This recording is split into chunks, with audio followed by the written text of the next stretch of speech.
মধ্যপ্রাচ্যের যুদ্ধ শুধু ইরান আর যুক্তরাষ্ট্রের মধ্যে সীমাবদ্ধ নেই।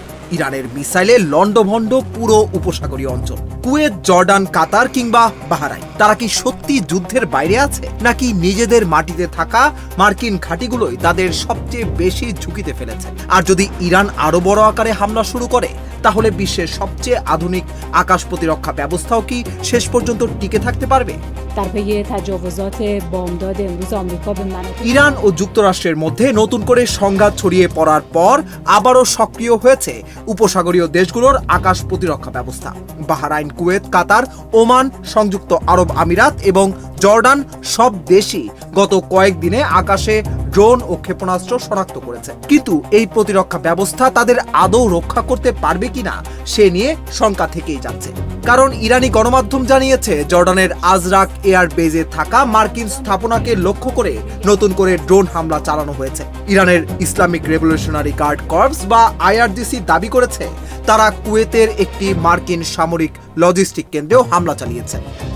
ইরান রো বা আমেরিকা ইরান রো مثل غزه شخ می‌زدن و به এদিকে ইরান বলছে তাদের লক্ষ্য ছিল মার্কিন সামরিক ঘাঁটি, কিন্তু বাস্তবতা হলো সেই ঘাঁটিগুলো রয়েছে এসব দেশের ভেতরেই। ফলে হামলার ঝুঁকি এসে পড়েছে পুরো দেশটির উপর। অন্যদিকে কুয়েত জানিয়েছে, তারা একাধিক ব্যালিস্টিক ক্ষেপণাস্ত্র, ক্রুজ মিসাইল এবং 33টি ড্রোন শনাক্ত করেছে। কুয়েতের সেনাবাহিনীর তথ্য অনুযায়ী হামলা প্রতিহত করতে গিয়ে অন্তত 4 সেনা আহত হয়েছেন। এই সংঘাত নতুন একটি কঠিন বাস্তবতাও সামনে এনেছে।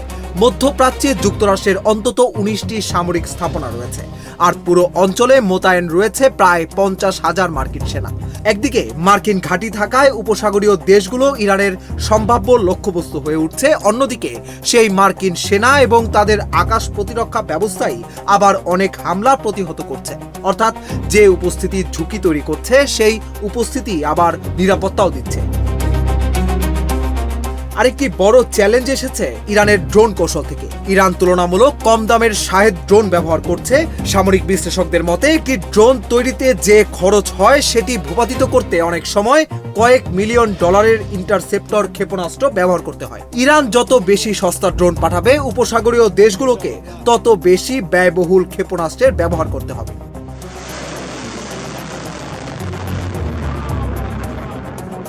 আজ ইরানের লক্ষ্য হয়তো মার্কিন ঘাঁটি, কিন্তু সেই ঘাঁটিগুলো যেসব দেশের ভেতরে রয়েছে, তারাও সংঘাতের সরাসরি প্রভাব থেকে আর নিরাপদ নয়। আর তাই মধ্যপ্রাচ্যের সবচেয়ে বড় প্রশ্ন এখন একটাই: মার্কিন সামরিক উপস্থিতি কি উপসাগরীয় দেশগুলোকে রক্ষা করছে, নাকি সেই উপস্থিতি তাদের নতুন যুদ্ধের সবচেয়ে বড় লক্ষ্যবস্তুতে পরিণত করছে?